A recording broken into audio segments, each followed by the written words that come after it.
Olá, boa noite. Veja no Brasil TV.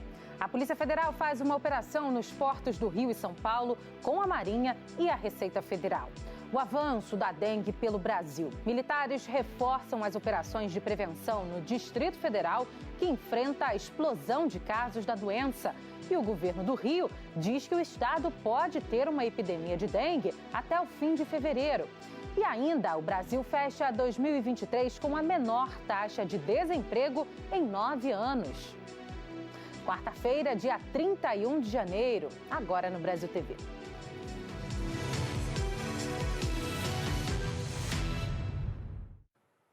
A Polícia Federal faz uma operação nos portos do Rio e São Paulo com a Marinha e com a Receita para combater o tráfico de drogas e armas e outros crimes no período de pré-carnaval. O Leandro Oliveira tem as informações. Os primeiros passageiros que passaram por essa inspeção mais rigorosa desembarcaram aqui no Porto do Rio por volta das 10 horas da manhã. Eles chegaram nesse navio que veio de Buenos Aires e daqui vai partir para Ilhabela, no litoral de São Paulo. O navio atracou aqui com 3.557 turistas. 610 pessoas terminaram a viagem aqui no Rio de Janeiro. As malas desses passageiros que desembarcam no porto e não voltam para os navios são levadas para o armazém do porto, onde passam pela primeira parte da fiscalização, que é feita por cães farejadores, que podem indicar se há suspeita de drogas nas malas, por exemplo. Os agentes também usam imagens de drones para ajudar na fiscalização pelo ar e também miram embarcações suspeitas que passarem na região do porto. O foco da Operação Tridente é investigar e intensificar o combate ao tráfico de armas, de drogas e outras práticas ilegais nesse período de pré-carnaval. A operação também acontece na Baía de Sepetiba e no Porto de Santos. Faz parte da garantia da lei da ordem e envolve 1.250 pessoas, entre servidores da Receita Federal, da Marinha e agentes da Polícia Federal. O delegado da Polícia Federal, Jackson Rosares, disse que o principal diferencial nesse momento é a participação da Marinha. Ela foca o esforço no pré-carnaval, uma vez que a gente sabe que, infelizmente, é uma época que a incidência de crimes pode oferecer, sim, um aumento nos seus números. O diferencial na data de hoje, em especial, está sendo a conjunção de mais elementos atuando nesse cenário. Recursos diferenciados que normalmente estão alocados para atender todas as demandas na cidade e no estado do Rio de Janeiro estão concentrados no porto nessa data. O delegado disse ainda que não há uma previsão para divulgar o balanço da Operação Tridente, mas os números devem sair junto com o resultado da garantia da lei da ordem, que deve durar até maio desse ano. Leandro Oliveira, para o Brasil TV. Em Brasília, a Polícia Civil fez uma operação contra um grupo suspeito de usar câmeras para monitorar ilegalmente a circulação de veículos nas ruas. Segundo a polícia, o anúncio na internet camuflava a real finalidade do serviço oferecido. Não era para rastrear o próprio veículo com acesso imediato às fotos do carro circulando pelo DF, mas sim acessar as informações de qualquer veículo apenas com o número da placa. Como, por exemplo, esse carro passou às 10h42 da manhã, em uma segunda-feira do mês de abril, na QNG1 de Taguatinga Norte. Repare na imagem cedida pela investigação. Vem a foto do veículo, data, hora, estado, cidade, rua, bairro e até o CEP do local. Alguns dias depois, as câmeras registraram o mesmo veículo circulando pela CND3, na Praça do Bicalho, também em Taguatinga Norte, às 4h50 da tarde. E foi aqui na CND3 de Taguatinga que a Polícia Civil cumpriu hoje de manhã um de 10 mandados de busca e apreensão. A câmera tinha sido instalada na frente de um bar que fica nessa área comercial da Praça do Bicalho. E, segundo o delegado, o monitoramento era ilegal. O delegado disse ainda que a investigação começou há poucos dias, depois de uma denúncia anônima. Foi criado um perfil falso, identificado como Papai Noel, e feito um pagamento de R$ 150 para ter acesso ao perfil na internet. Uma das placas consultadas foi a do próprio delegado, que recebeu um relatório com vários registros do carro dele. O grupo é de São Paulo e agia no DF há pelo menos um ano. Me chamou a atenção que aparecia onde é que eu estava circulando no DF. A partir disso, a gente iniciou uma investigação e detectamos que uma empresa sem autorização dos órgãos públicos, sem autorização e cadastramento na Secretaria de Segurança Pública do DF, tinha instalado essas câmeras aqui no DF e passou então em vias de grande movimentação a captar essas placas e vender na internet. A nossa equipe flagrou o momento em que os agentes da 9ª Delegacia do Lago Norte retiraram a câmera em frente ao bar de Taguatinga. Essas outras imagens, cedidas pela polícia, mostram as câmeras sendo retiradas uma a uma. Em Taguatinga, Ceilândia, no Areal, em Arniqueira, Águas Claras e Núcleo Bandeirante. No meio da manhã, os 10 mandados de busca e apreensão foram cumpridos. O que a gente percebeu é que essas câmeras estavam sendo instaladas em locais privados, aqui é um bar. E quando a gente entrevistou os donos desses locais, eles mesmos, pelo que a gente percebeu, foram induzidos a erro. Então, quando vieram instalar a câmera, disseram que era uma câmera para filmar a rua por segurança. E para tentar induzir o comerciante a deixar instalar aquela câmera, eles pagavam a eles um aluguel de R$50, algo nesse sentido. A investigação apontou que pelo menos 2.000 pesquisas foram feitas de veículos no DF. O próximo passo da investigação é saber quais placas foram consultadas, quem pagou pelo serviço e para qual finalidade. Os responsáveis pelas câmeras de monitoramento devem responder por exercício ilegal de atividade, divulgação de segredo e falsidade ideológica. 6 caminhonetes 0 quilômetro foram furtadas na madrugada de hoje na região da Pampulha, em Belo Horizonte. A Polícia Militar conseguiu recuperar 5 veículos. A garagem é protegida por barra de ferro, 2 cadeados e arame farpado no alto do muro. E ainda assim foi invadida. Segundo um funcionário da concessionária, o crime foi por volta de meia-noite. 7 homens arrombaram o portão. O alarme disparou e a central de segurança chamou a polícia. Mas deu tempo dos criminosos levarem 6 picapes novas, cada uma avaliada em mais de R$100 mil. As chaves estavam dentro dos carros. 2 picapes foram encontradas aqui perto mesmo da concessionária. É que tinha pouco combustível nos tanques. E os bandidos, que segundo as investigações queriam levar os carros para Lagoa Santa, na região metropolitana de Belo Horizonte, acabaram ficando no meio do caminho. Um dos veículos é este, que foi deixado em frente a um banco poucos metros depois da concessionária. Ao longo da madrugada, a polícia encontrou mais 3 carros. Um já estava em Contagem, cidade vizinha a BH. 2 dos suspeitos foram presos em flagrante. Eles têm 18 e 26 anos. Segundo a polícia, o mais velho era quem dava cobertura para a ação, dirigindo este carro que foi apreendido. Continuamos as diligências, né? Foram localizados 5 veículos dos 6 veículos furtados. Então, apenas um veículo até o momento não foi localizado. Com o bando, a polícia apreendeu 5 armas e 35 cartuchos de munição 9mm. Aos policiais, um dos suspeitos contou que receberia o pagamento de R$3 mil para fazer o transporte das picapes. A polícia investiga a participação de outros envolvidos que possam ter dado apoio à ação e suspeita que os criminosos façam parte de uma quadrilha especializada no furto de veículos.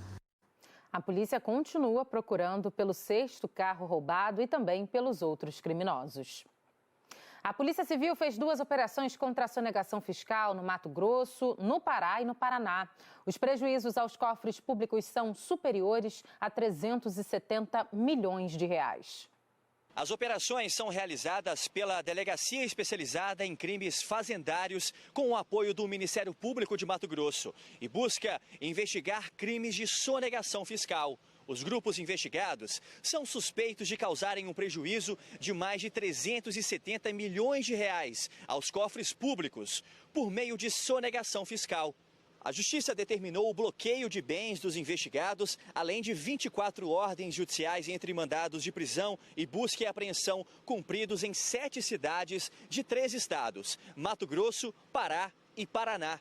As investigações apontaram que os grupos criavam empresas de fachada na utilização de dados cadastrais de pessoas falecidas para operar as empresas de fachada na Secretaria de Fazenda. A ideia do grupo era comprar grãos sem nota no mercado, tornando o produto desconhecido para não pagar impostos.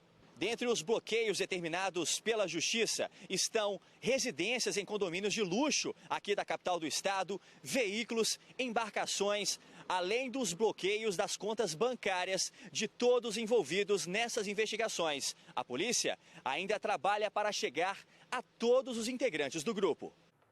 A gente faz agora um alerta importante contra a dengue. Por todo o país, agentes de saúde se mobilizam para combater focos do mosquito transmissor da doença. O número de casos este ano é mais do que o triplo do registrado no mesmo período do ano passado. No Distrito Federal, a situação é mais grave. Neste ano, o número de casos de dengue por lá é 12 vezes maior do que o registrado no mesmo período do ano passado. A partir de hoje, o combate à dengue na capital federal ganhou reforço de militares que foram às ruas para ajudar no controle da doença. Os soldados passaram por um treinamento sobre como devem ser feitas as visitas às casas, a aplicação de larvicida e ainda como identificar focos do mosquito e larvas do Aedes aegypti, transmissor da dengue, febre amarela, zika e chikungunya. Essa força-tarefa, a princípio com 247 militares, vai durar 120 dias. Estaremos aqui atuando todos os dias, incluindo os finais de semana. A nossa tropa vai operar juntamente com os agentes da vigilância sanitária para visitar residências, visitar terrenos. Também estaremos apoiando com ambulância, estamos fornecendo cama de campanha e também teremos os nossos militares operando os veículos com fumacê para, juntamente com o governo do Distrito Federal, podermos combater a situação do mosquito da dengue aqui na nossa capital. O Exército cedeu 2 ambulâncias e 30 motoristas de ambulâncias, além de 30 camas de campanha que estão sendo colocadas nas tendas para atendimento à população com dengue.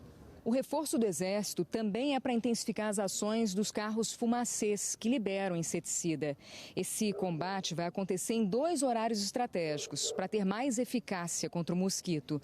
De 4 da manhã às 6 e também de 5 da tarde às 7 da noite. A orientação é para que as pessoas abram portas e janelas no momento em que as caminhonetes passam, liberando o produto.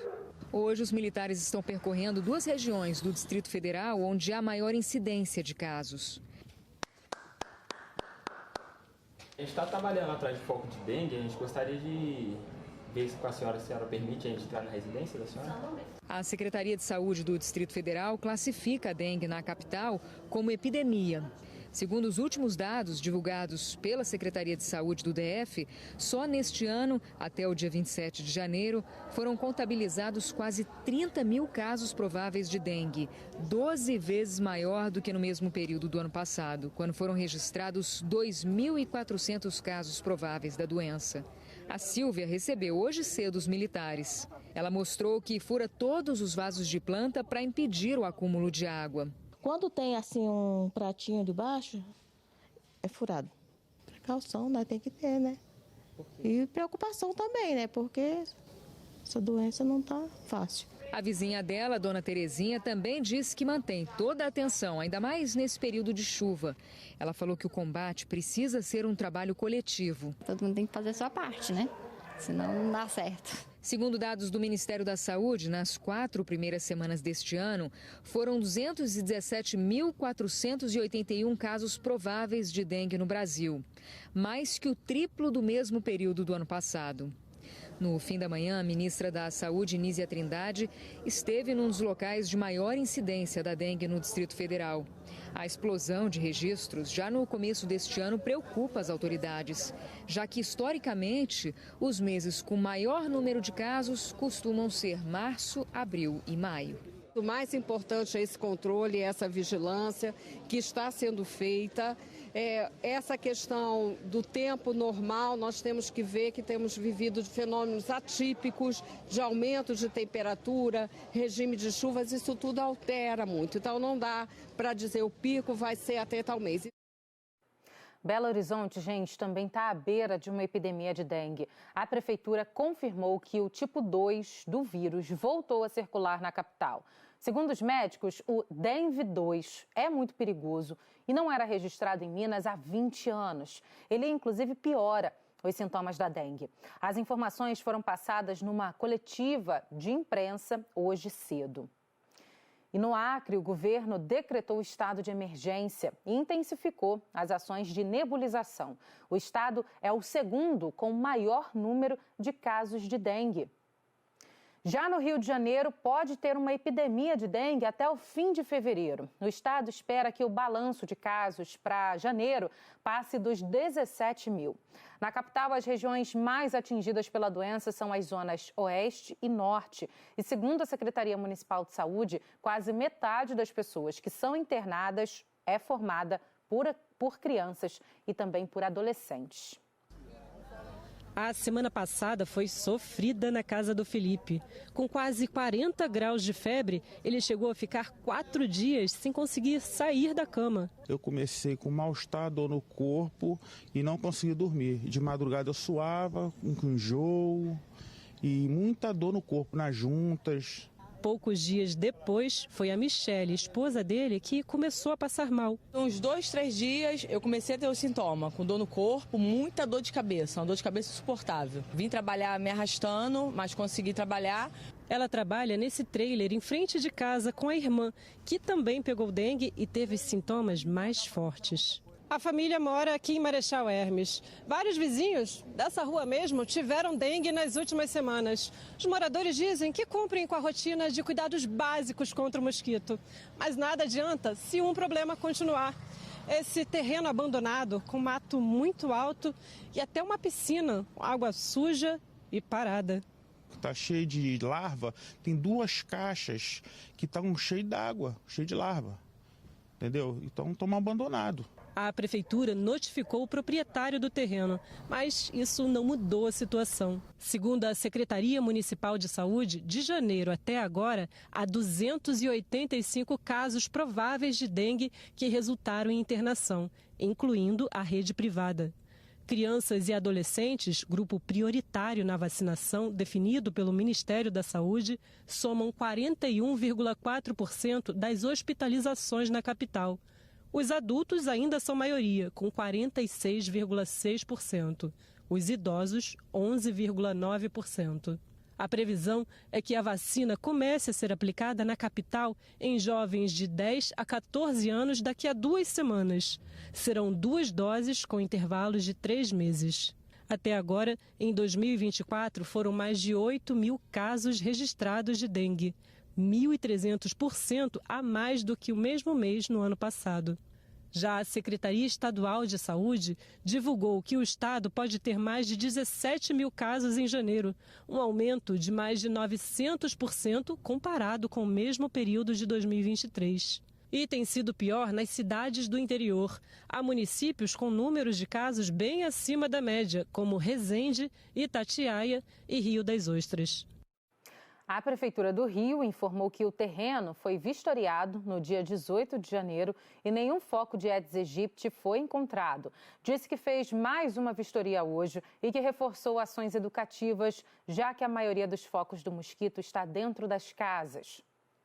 O Ministério da Saúde informou que comprou todo o estoque disponível de vacinas da dengue e que, diante da capacidade limitada de produção, definiu em conjunto com estados e municípios critérios para a vacinação, como cidades com mais de 100 mil habitantes, com alta transmissão e circulação do sorotipo 2 da dengue. A seguir, o comportamento da onça Peter do Zoológico de Brasília tem chamado a atenção dos visitantes. Daqui a pouquinho a gente te mostra.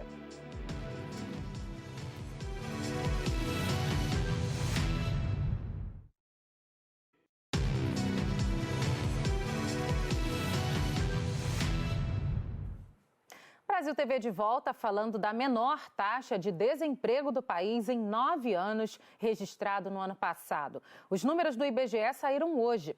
A taxa caiu para 7,8%. O resultado indica uma recuperação do mercado de trabalho no país. Em 2023, a taxa caiu para o menor nível desde 2014.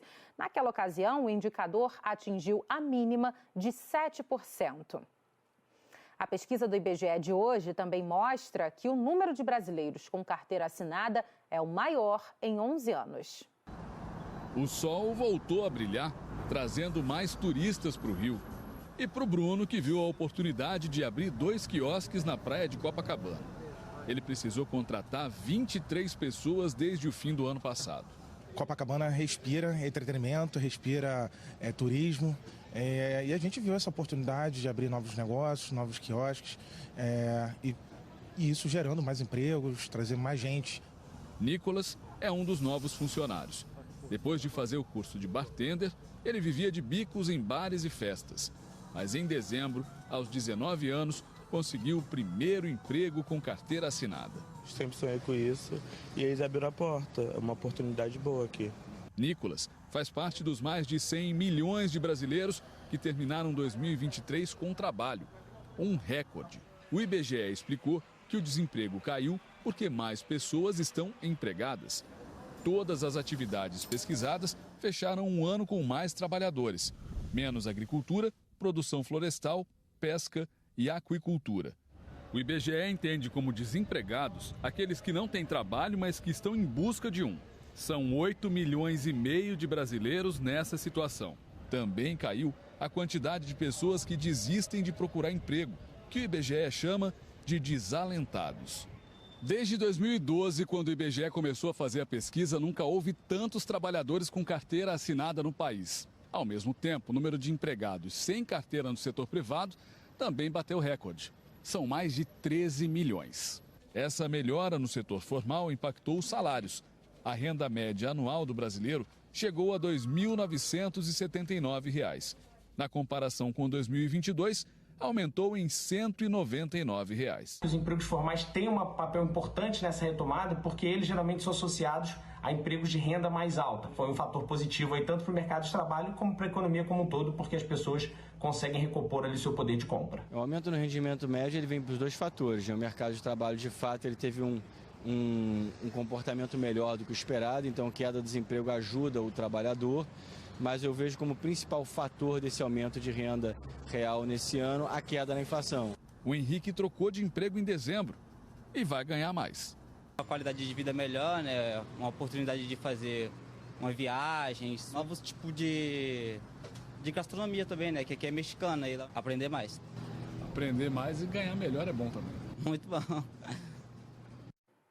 As duas onças pintadas que vivem no zoológico de Brasília, olha só que lindas, foram salvas das queimadas no Mato Grosso. E elas atraem olhares curiosos de visitantes e de vez em quando impressionam ao escalar as paredes ou troncos do recinto. O Peter tá aí curtindo uma preguiça neste último dia do mês. E olha a serenidade no olhar de quem foi o assunto nos últimos dias.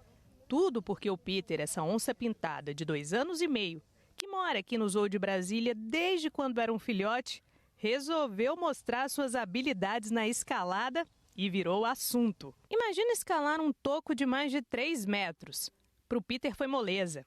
Olha a elegância com que ele escalou o poste no final de semana. As imagens da proeza viralizaram. E teve gente que veio aqui para conhecer a estrela do momento. Eu vi no jornal a onça subindo. E o que você pensou na hora? Eu pensei se quando a mamãe me levasse no relógio, uma onça ia subir. Mas o que você achou dela? Você estava me contando que achou ela o quê? Eu achei ela bem divertida, mas só que eu tô com um pouquinho de medo. Vai que ela vem aqui, né? Dar um oi de perto. Melhor não, né? Eu prefiro ficar longe. Mas é muito bonito, né? Muito lindo. Fiquei chocada. Não é a primeira vez que o Peter resolveu curtir uma altura. No dia 30 de dezembro, ele foi conferir de perto se o pessoal tinha tomado banho antes de visitá-lo. Ele escalou as paredes do recinto e chegou pertinho de quem estava ali. No melhor estilo, de frente com o Peter. Olha essa foto, parece até que o animal está fazendo pose. Mas a grade estava ali para separar e proteger quem passeava pelo zoo naquele dia. Segundo o pessoal aqui do zoológico, ninguém correu risco algum. Não dá para negar que o Peter é bonitão, né? Mas também assusta. O comportamento da onça tem gerado vários questionamentos sobre a saúde do animal e também sobre a segurança do zoológico. Será que está tudo bem? O diretor de mamíferos do zoo explica que o hábito de escalar é muito comum nos mamíferos e que o Peter está só sendo onça mesmo. É normal. Esse comportamento ele é expressado na natureza também, né? Então eles escalam, eles nadam, eles correm, brincam, assim como eles fazem aqui no recinto. Tudo dentro do recinto é pensado para o bem-estar dos animais e para que eles desenvolvam seus comportamentos naturais. Olha esse enriquecimento ambiental. Um pedaço de carne foi colocado no topo do poste, justamente para ele desenvolver as habilidades de escalada. O Peter divide o recinto com o irmão gêmeo, o Jorge. E os dois passam pelos mesmos estímulos. Mas depois que um deles resolveu escalar a grade, foi colocada uma cerca eletrificada para aumentar a segurança. Essa cerca só assusta as onças, não fere os animais. E o zoo tem um alerta sobre o comportamento dos visitantes. O pessoal tem chegado até o recinto e tentado chamar a atenção dos animais, instigar os animais a repetir o comportamento. Então o pessoal às vezes tem chegado com objetos de metal e batido contra a grade para chamar a atenção, ou às vezes objetos maiores, né, que ficam balançando, tentando chamar o animal e às vezes até gritando também. Isso a gente não aconselha, né, porque isso estressa o animal. E a segurança? Tem risco do Peter sair do recinto em que ele mora? O recinto é seguro e o pessoal pode vir tranquilo. Tem que respeitar os bichinhos. O Brasil TV fica por aqui. Outras notícias logo mais no Jornal Nacional, às 20h30 da noite, hora de Brasília. Uma ótima noite para você. Até amanhã.